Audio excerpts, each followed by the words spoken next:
다들 안녕하세요. 프로토 91회차 토신 정보방 환급 인증합니다. 당첨금은 세후 금액인 거 알고 계시죠? 다들 아시겠지만 한 경기 취소되어 당첨금이 반토막 났지만 그래도 당첨 모두 축하드리며 오늘 경기도 분석 시작해보겠습니다. 금일 첫 번째 경기 마인츠 대 유니온 베를린 분석 시작해 보겠습니다. 마인츠는 지난 주말 리그 경기에서 브레멘에 패하며 19라운드까지 1승에 그쳤다. 이재성의 소속팀으로 한국 팬들에게 알려져 있는데 강등 가능성이 서서히 높아지고 있다. 후반기 첫 경기에서 볼프스 상대로 좋은 경기를 하며 승점을 추가했기에 반등 하나 했지만 은강캄과 아오르크, 오시니우 등 공격진의 마무리가 아쉬웠다. 이 경기는 초반부터 공격적으로 골을 노리는 축구를 할 것이다. 우니온은 지난 주말 경기에서 결과와 내용 모두를 잃었다. 두 골을 내주고 끌려간 라이프치 원정이었는데 팀의 3선을 책임지는 트리멜이 다이렉트 퇴장을 당하며 이 경기에 징계로 나설 수 없다. 홀러바흐가 성공적으로 팀 공격진에 자리를 잡았고 호벤에서 영입한 베르테센도 합류했기에 반등을 노렸는데 어려운 상황에서 원정 경기에 임해야 한다. 우니온의 승리를 본다. 마인츠는 나름 나아진 수비 라인이 있지만 공격진의 마무리가 되지 않고 있다. 버크하트와 오니시우 등이 홈에서 적극적으로 경기에 임하겠지만 캐디라와 하버러가 중원에 나설 원정팀이 공간을 주지 않을 것이다. 폴란트와 베르테센, 홀러바흐가 역습으로 기회를 만들 우니온이 승리할 것이다. 금일 두 번째 경기 리옹 대 릴 OSC 분석 시작해 보겠습니다. 리옹은 하부 리그 팀을 잡고 올라와 릴을 상대하게 됐다. 최악의 시즌을 보내며 강등 위험이 크긴 하지만 새롭게 선수를 보강하며 전력 보강에 성공했기에 이제 안정적인 잔류와 FA컵 호성적을 위한 여정을 시작한다. 게다가 아프리카 네이션스컵을 참가했던 선수들이 돌아온 풀 전력이기도 하다. 카코레와 톨리소의 중원과 함께 라카제트와 누아마가 공격을 주도할 것이다. 릴은 디아키테를 제외한 로스터의 전 선수들이 이번 원정에 나설 수 있다.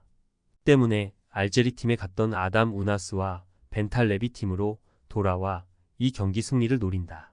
리옹 상대로는 이번 시즌 리그 승리를 비롯해 최근 3경기 무패로 강했는데 데이빗과 제그로바, 고메스와 카벨라 등 골을 넣을 수 있는 선수들이 모두 피치를 밟을 것이다. 리옹의 승리를 본다. 이번 시즌 분위기로는 릴이 나은 게 사실이지만 원정에 부담이 있다. 또 리옹은 이탈자 없이 풀 전력으로 홈 경기에 나서 팬들의 응원을 등에 업을 수 있다. 리베이로와 요로 등이 수비 라인을 지킬 원정팀 상대로 라카제트와 체르키가 공격을 주도할 리옹이 승리하고 8강으로 갈 것이다. 금일 세 번째 경기 캄비르 대 비텟의 분석 시작해 보겠습니다. 캄비르는 16강에서 에레디비지의 팀인 헤라클레스를 잡고 8강으로 올라왔다. 비록 이번 시즌 에이스터 디비전에서 뛰고 있긴 하지만 지난 시즌까지 에레디비지에서 뛰던 팀이었고 다이렉트 승격에 도전 중이다. 지난 주말 경기에서는 리그 선두인 빌럼 상대로 원정에서 패하지 않았는데 베우스마, 폴 등 수비 라인이 공세를 잘 막아냈다. 비테세는 잔류로 갈 수 있는 잔류권과 승점 7점 차이기에 KMVB컵의 풀로 전력을 다하기 어려운 상황이다. 이 대회를 우승한다 하더라도 리그에서 성적을 내지 못하면 강등되기에 2부 리그 팀 상대로 전력을 다하기보다는 주말에 있을 헤라클레스 원정에 집중할 수 있다. 맨호프와 김캐리 벤치에 머물며 로테이션을 돌릴 것이 유력하다. 캄비르의 승리를 본다. 비테세가 일부 리그 팀이긴 하지만 이번 시즌 경기력과 선수단 구성을 보면 캄비르가 전혀 밀리지 않는다. 로테이션 가동 가능성이 큰 비텟의 상대로 리그에서만 18개의 공격 포인트를 기록 중인 밀란 슈미트가 공격을 주도할 것이고 에이스터 최고의 윙어인 볼크가 측면을 공략할 캄비르가 승리하고 준결승으로 갈 것이다. 금일 네 번째 경기 몽펠리에 대 오지시니스 분석 시작해 보겠습니다.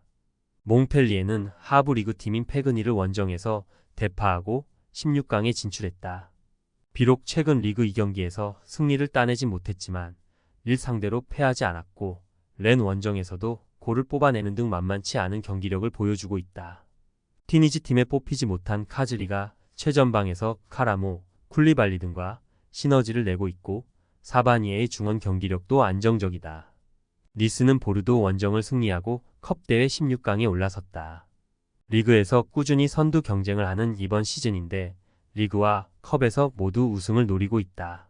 지난 주말 경기에서는 승점 3점 차로 추격하던 브레스트 원정에서 고전했지만 패하지 않았기에 2위를 유지했다. 센터백 토디보를 중심으로 산토스와 은다이 시미에가 버티는 수비가 매우 안정적이다. 접전을 본다. 니스는 리그 2위를 달리며 8위를 위협 중이긴 하지만 중위권 팀 상대로도 확실한 마무리로 승부를 내지 못하고 있다. 울리언과 부다위 등 공수 밸런스가 좋은 중앙 자원들이 점유율 축구를 하기에 최전방이 완벽한 기회를 자주 맞이하지 못한다. 홈에서 나설 몽펠리에가 버티기로 나서 쉽게 리드를 내주지 않을 것이다. 금일 5번째 경기 스트라스부르 대 르아브르 분석 시작해 보겠습니다.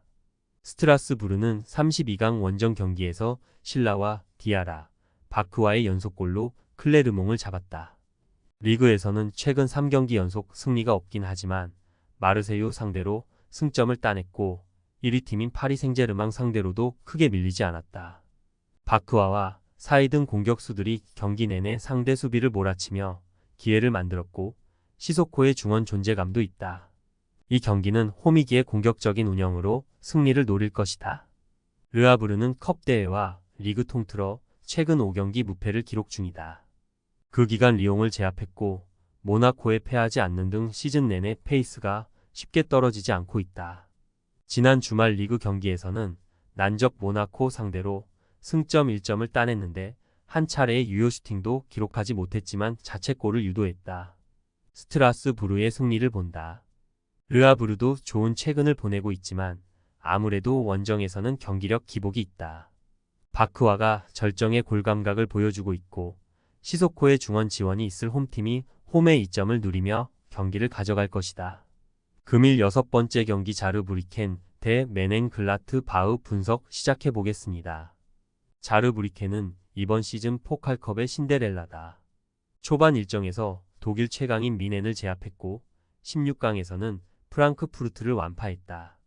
리그에서 10개의 공격 포인트를 기록 중인 라비치와 더불어 존트하이머와 슈미트 등이 측면 공격으로 상위 리그 팀을 위협했다. 그러나 최근 리그에서 부진한 모습이다.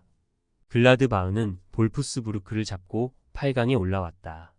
레버쿠젠과 슈투트 등이 8강에 남아있긴 하지만 2부 리그 팀이 많이 올라온 포칼컵이기에 우승에 진지하게 도전할 만하다. 지난 주말 리그 경기에서는 엘베디의 선제골이 나왔지만 후반 케인과 데리우트의 연속골을 허용하며 미넨에 패했지만 시바체우와 은고우무, 오노라 등이 경기 내내 공격적으로 상대를 몰아쳤다. 글라드바흐의 승리를 본다.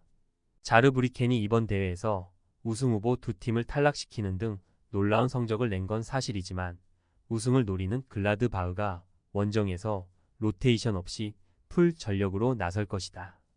뇌하우스와 바이글이 중원을 지배하며 경기 주도권을 쥘 것이고 시바체우가 기회를 골로 연결할 글라드바흐가 승리할 것이다.